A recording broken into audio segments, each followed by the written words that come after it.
கர்த்தருடைய பரிசுத்த நாமத்திற்கு ஸ்தோத்திரம். இன்றைய நாளின் தியானத்திற்கென்று தெரிந்து கொள்ளப்பட்ட வேத வசனம் ஏசாயா தீர்க்கதரிசியின் புத்தகம் 55 அதிகாரம் 3 வசனம். ஏசாயா 55:3. உங்கள் செவியை சாய்த்து என்னிடத்தில் வாருங்கள், கேளுங்கள், அப்பொழுது உங்கள் ஆத்துமா பிழைக்கும்.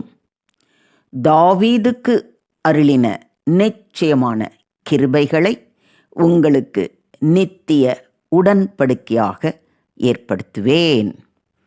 ஆமென். கடந்த 3 நாட்களாக நம்முடைய தாகத்தை குறித்தும் அதை தீர்க்க என்ன செய்ய வேண்டும் என்பதை குறித்தும் நாம் தியானித்தோம். தாகமாயிருக்கிறவர்களே, நீங்கள் எல்லாரும் தண்ணீர்கள் அண்டைக்கு வாருங்கள் என்று நம்மை அழைத்த தேவன், நீங்கள் அப்பம் அல்லாததற்காக பணத்தையும் திருப்தி செய்யாத பொருளுக்காக உங்கள் பிரயாசத்தையும் செலவழிப்பானேன்? நீங்கள் எனக்கு கவனமாய் செவி கொடுத்து நலமானதை சாப்பிடுங்கள், அப்பொழுது உங்கள் ஆத்துமா கொழுப்பான பதார்த்தத்தினால் மகிழ்ச்சியாகும் என்று சொன்னவர், உங்கள் செவியை சாய்த்து என்னிடத்தில் வாருங்கள் என்று நம்மை 2 கரம் நீட்டி அழைக்கிறார். தாவீதுக்கு அருளின நிச்சயமான கிருபைகளை உங்களுக்கு நித்திய உடன்படிக்கையாக ஏற்படுத்துவேன் என்றும் வாக்களிக்கிறார். எத்தனை அற்புதமான தேவன் பாருங்க. நம்மை எவ்வளோ அழகாக கூப்பிட்றா இருப்பாங்க. உங்கள் செவியை சாய்த்து என்னிடத்தில் வாருங்கள். நான் என்ன சொல்கிறேனோ அதை மட்டும் கேளுங்க. அவ்வளோதான். நம்ம செய்ய வேண்டியது ஒன்றே ஒன்று தாங்க. அவர் சமூகம் அமர்ந்து, அவர் பாதம் அமர்ந்து நம்மை தாழ்த்தி, அப்பா நீங்கள் பேசுங்கப்பா, நான் கேட்குறேன்ப்பா. கேட்கிறவர்களாக மாத்திரம் அல்லாமல் கேட்டதன்படி கீழ்ப்படிந்து நடக்கிற பிள்ளைகளாக நாம் இருப்போமே என்றால், தாவீதுக்கு அருளின நிச்சயமான கிருபைகளை நமக்கும் அளிப்பார். இதை விசுவாசிக்கிறீங்களா? ஆடுகளுக்கு பின்னால் அலைந்து கொண்டிருந்த தாவீதை கர்த்தர் தெரிந்து கொண்டு அவனை அபிஷேகித்து அவனை சமஸ்த இஸ்ரவேலின் மேல் ராஜாவாக உயர்த்தி அவனுக்கு நிச்சயமான கிருபைகளை கொடுத்து அவனோடு நித்திய உடன்படிக்கையை ஏற்படுத்தினார். அந்த நிச்சயமான கிருபைகள் என்ன என்பதை சாமுவேலின் 2 புத்தகம் 7 அதிகாரம் 16 வசனத்தில் மிக தெளிவாக சொல்லப்பட்டு இருக்கிறது. அதாவது, உன் வீடும் உன் ராஜ்யமும் என்றென்றைக்கும் உனக்கு முன்பாக ஸ்திரப்பட்டிருக்கும், உன் ராஜாசனம் என்றென்றைக்கும் நிலை பெற்றிருக்கும். எத்தனை அற்புதமான ஆசீர்வாதம் பாருங்க.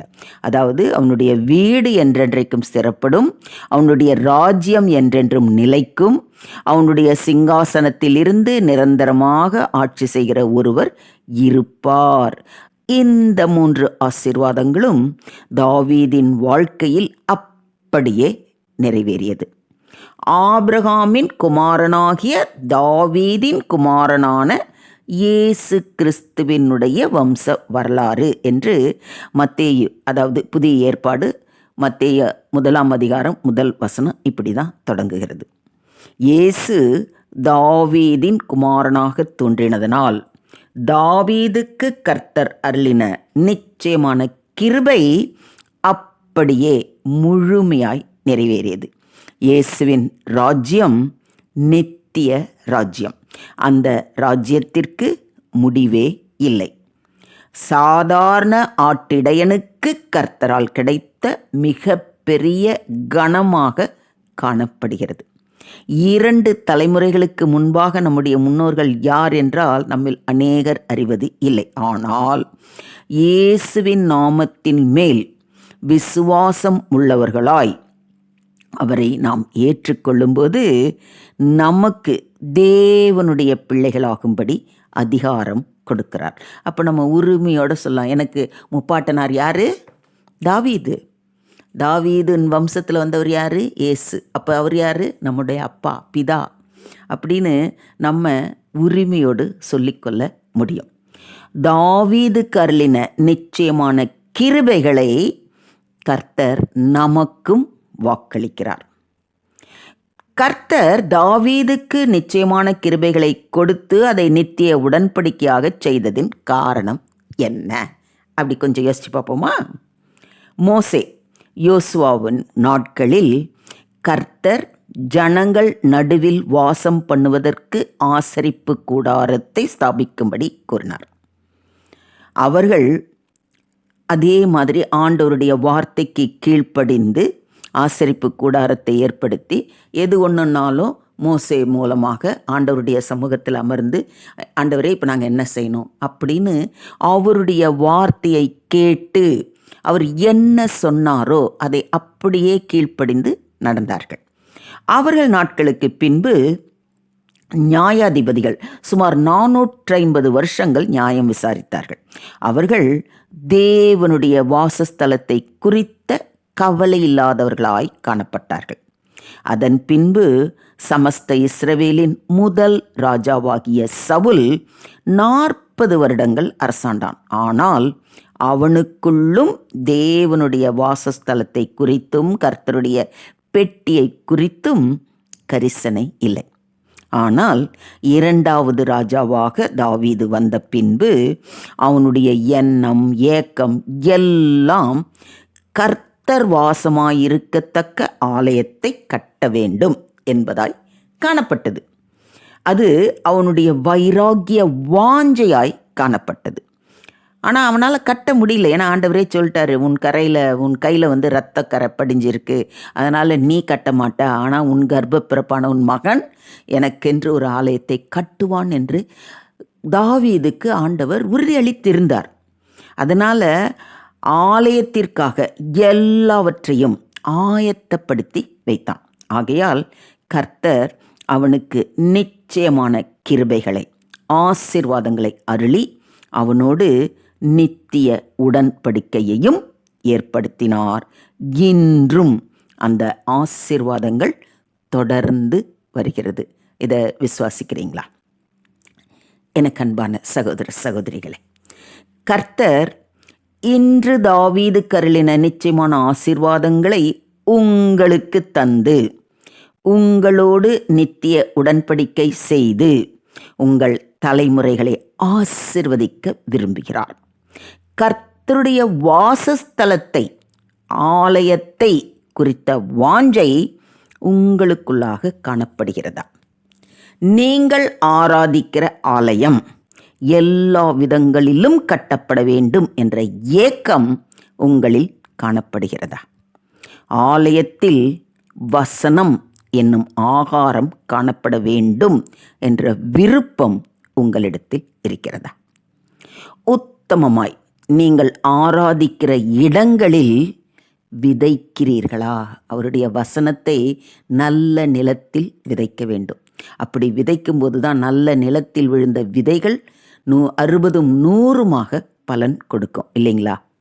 அதே போல சபை கூடி வருதலை கனம் பண்ணுகிறீர்களா?